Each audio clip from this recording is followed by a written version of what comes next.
13 games on top of other teams. I think we have a very good shot of actually like showing up in the end of the split now and into playoffs as well. It would be really good to get rank 1, because if you're rank 1, we cannot face Vitality.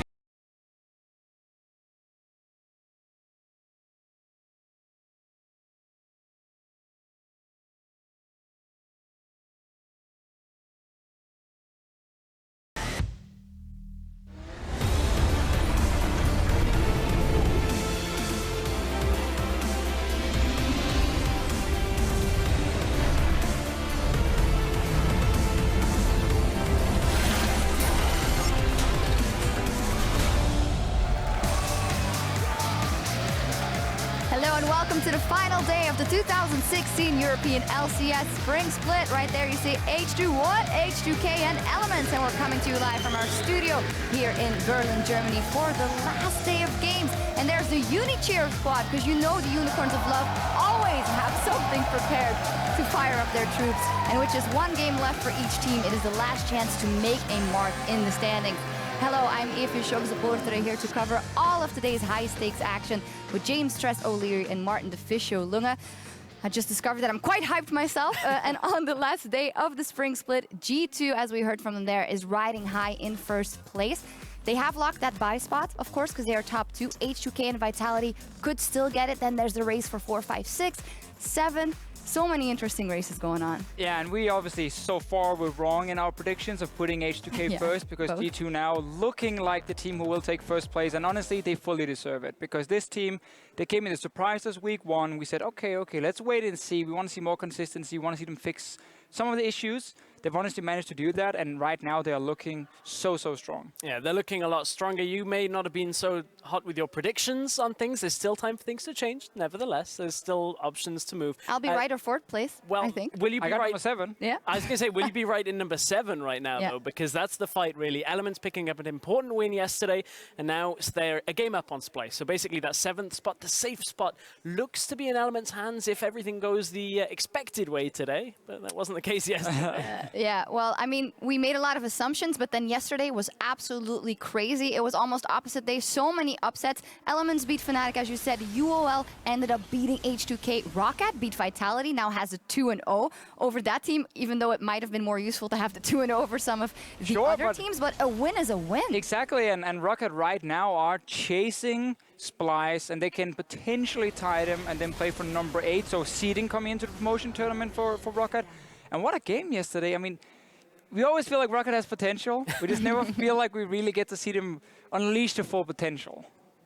Well, we'll see if they can unleash it today. We, heard Elements talking about unleashing the beast yesterday. Maybe it's Rocket that'll do it today. Yeah, exactly. What we saw yesterday as well, we were watching what will happen on patch 6.5. A lot of Azir. We saw him in 5 out of 5 games. Only picked up 2 wins though, but just still showing the enormous potential that champion has in team fights. Oh yeah, and also just Azir is one of these champions that are fantastic for the game because his skill cap is so high, and when you have a lot of good mechanical players, they will pull out the Azir and they will be able to carry on it most of the time, and he just fits in the meta, with the tanks, long team fights.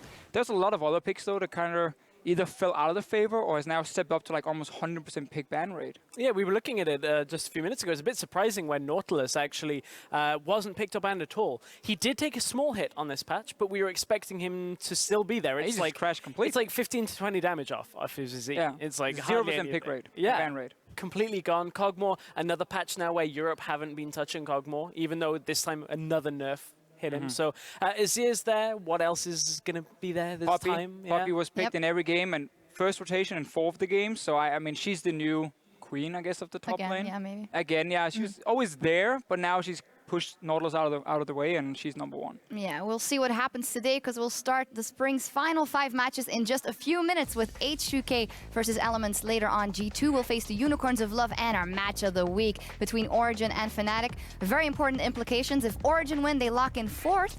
And Fnatic is stuck in 6th place due to the head-to-head versus the Unicorns of Love. So many implications, and the King is back once again. The King is back, but you'd look on paper coming into split. Ooh, Origen, Fnatic fighting for first. No. 4th and 6th is what is on the line here. You mentioned that the King is back. I do wonder whether that's enough to settle Origen against Fnatic. It is a big difference, at least if we look at, damage done for the team. Power Vivo, we talk about it so often, never really had much of an impact. So when he's playing for Origen, he's actually ranked second last of mid laners after his game yesterday against Giants. In terms of damage share on the team, he does 26% of the damage. Pekka did 32, I believe, 32.9. The first of all mid laners. So when he had only 2 games... Corki? He played Corki in one of them, that counts. He had LeBlanc in the other one. He had a very high impact in terms of the overall team damage. And then they talk about, the mentality, how he helps everyone kind of bounce back if there's some mistakes in game.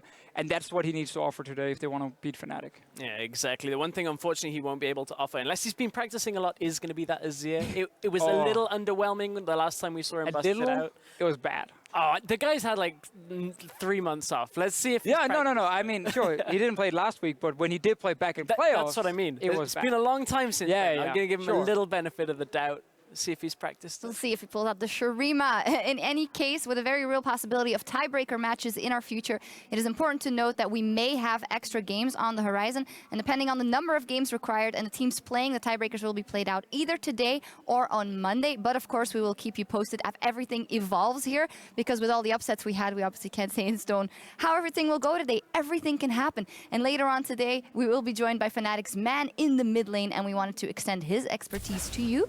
Tweet your questions for Febiven at LOL Esports with the hashtag AskFebiven, and we'll get some answers from the world's semi-finalist. As always, EULCS hashtag. We'll hear from him later today. Anything you guys want to ask, Febby? Not That's good really. for broadcast. I mean, yeah, I was thinking... Yeah, there's some other questions, obviously, we could ask, but... No, I'll think about some. Okay, I hope that the people at home are more inventive. That's why we asked them. Yeah, that's why we asked people on Twitter, not us. So. Okay, anyway, without further ado, let's check in with our casters for a look at our first game of the